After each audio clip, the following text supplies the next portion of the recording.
प्रेम से बोलिए दशा माता की जय। दशा माता की कृपा आप और आपके पूरे परिवार पर सदा बनी रहे।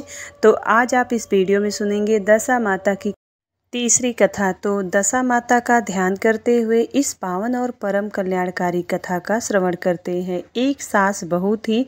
एक दिन सुबह सुबह सास ने बहू से कहा कि जाओ आग लेकर आओ और भोजन बना दो, बड़ी भूख लगी है। बहू हाथ में कंडी लेकर आग लेने गांव में गई। उस दिन गांव भर में दशा माता की पूजा थी, इसलिए किसी के यहाँ से भी उसे आग नहीं मिला। वह खाली हाथ लौट आई। सायं होने पर वह पड़ोसन के पास जाकर बोली कि मेरी सास तो दशा माता का डोरा नहीं लेती, परंतु अब की बार मैं डोरा लेना चाहती हूँ।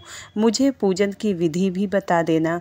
दोबारा जब डोरा लेने का समय आया तो बहू ने सास को बिना बताए दशा माता का डोरा ले लिया। 9 दिन तक किसी न किसी बहाने से पड़ोसन के घर जाकर कथा सुनती रही और 10वें दिन तक उसे चिंता सताने लगी कि अब मैं पूजा कैसे करूंगी।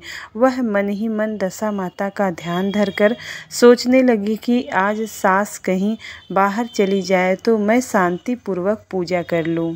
दशा माता की कृपा से सास बहू से बोली कि मैं आज खेत में जा रही हूँ, यदि मुझे आने में देर हो जाए तो तुम मेरे लिए खेत पर खाना लेकर चली आना।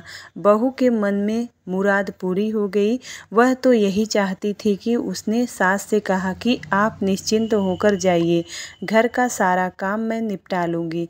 सास के जाते ही बहू ने स्नान कर दशा माता की पूजा की। इसके बाद वह पूजा की सामग्री मिट्टी के गोले में रखकर उसे सिवाने के लिए ले जाने लगी कि उसकी सास खेतों में से वापस आ गई। सास को देखकर बहू ने जल्दी से उस गोले को मटकी में छिपा दिया।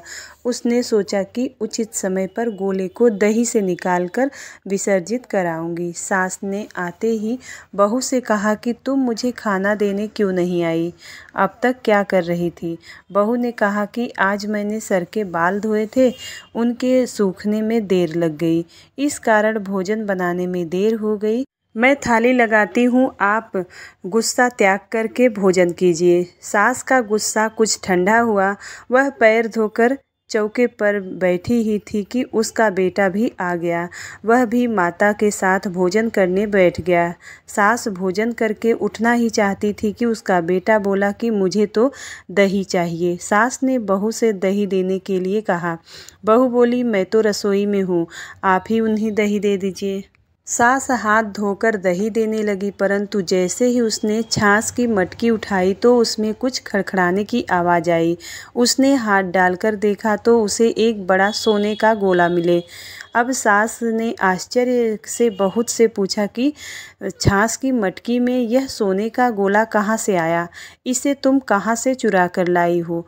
यहाँ क्यों छिपा कर रखा है? मैं समझ गई कि इसी वजह से तुम छाछ देने नहीं उठी, इसका भेद बताओ। बहू बोली मुझे कुछ नहीं पता, मेरी दशा माता जाने। मैंने आपको बताए बिना दशा माता का डोरा लिया था और उनकी पूजा की थी। आपके आ जाने के कारण मैं डोरे को विसर्जित करने नहीं जा सकी।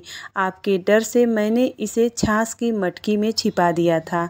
दशा माता ने इसे सोने का बना दिया, मैं इसमें क्या कर सकती हूँ। सास ने बहू को गले लगा लिया और कहा कि अब मैं भी तुम्हारे साथ डोरा लूँगी और विधिवत व्रत और पूजा किया करूँगी। हे दशा माता, जैसे आपने बहू को दिया वैसे ही सबको देना। इस कहानी कहने वाले, सुनने वाले और हुंकारा भरने वाली सबकी मनोकामना को पूर्ण करना। प्रेम से बोलिए दशा माता की जय। दशा माता की जय।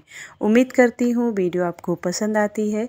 यदि वीडियो पसंद आए तो वीडियो को लाइक करिएगा। चैनल पर पहली बार आए हैं तो सब्सक्राइब जरूर करिएगा और कमेंट बॉक्स में दशा माता की जय हो जरूर लिखिएगा। मिलती हूँ अगली वीडियो में, तब तक के लिए जय माता दी।